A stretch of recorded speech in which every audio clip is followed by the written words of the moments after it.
and I hope everything is going well with all of you.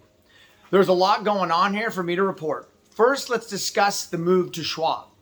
I've received a lot of questions as to whether I think this is a good thing for us, and the truth is, I don't know for sure, but I don't think it's going to be much different than the TD account, except the technology should be quite a bit better, should be easier to see and use and so forth. So here's some bullet points to be aware of regarding the move. 1, TD will transfer to Schwab on September 5th and will receive account numbers at that time. 2, the only thing that will change for you is your account number or numbers and your account logins. 3, you'll be receiving a welcome packet from Schwab via the US mail with these new account numbers and details on how to log in. 4, Danette is on call and ready to help with this transition in any way she is needed. Call or email her at any time or respond to this video email. Okay, on to some economy and market talk. As you likely know, the Fed continues to raise rates and has now for over 18 months. Just today, August 25th, Powell, the Fed chief, says he's not stopping until he gets inflation where he wants. That's not good for the economy at large. And adding to that headwind, the credit rating agencies are now downgrading banks, the first time they've done this since 2012.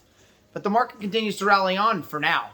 I do not believe this will continue unabated, and I believe there is some pain ahead.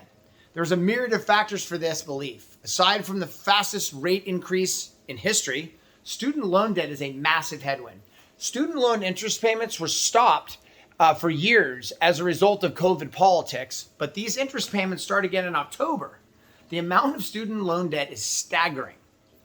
These payments alone are a big headwind for the economy. Student loan debt is only second to mortgage debt. Let that sink in. Student loan debt stands at over $1.5 trillion. If you have a large portion of 25 to 40-year-olds, the ages primarily carrying the student debt, being pinched on their monthly spending, what could happen? Well, they spend less, which means sales go down, profits go down, and the stock market follows down. We are preparing for this outcome. Let's move to the next point. The stock market indexes, S&P 500, NASDAQ, are up this year. Why the air quotes? Well, let's examine. The NASDAQ is up about 30% and is comprised of over 3,000 companies, and the S&P 500 is up 15%, comprising of 500 companies. The NASDAQ is up 30% and the S&P 500 is up 15%. But do you know that only 10 stocks in the NASDAQ make up more than 50% of the NASDAQ's return? Just 10 stocks. This leaves over 3,000 other stocks to make up the other 50%. That means if you don't own these 10 stocks, you may not even have a positive return this year. Doesn't seem right, does it? Seems like a bit of smoke and mirrors.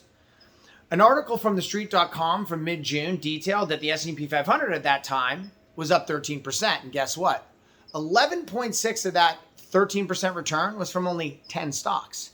The S&P 500 has 500 stocks, and the rest of the 490 of them were up an average of only 1.6%. The point is that active management is your best choice to earn a decent return and protect your savings. Hopefully I don't fall over. The next thing I'll say is about the option paperwork you signed over the last few months.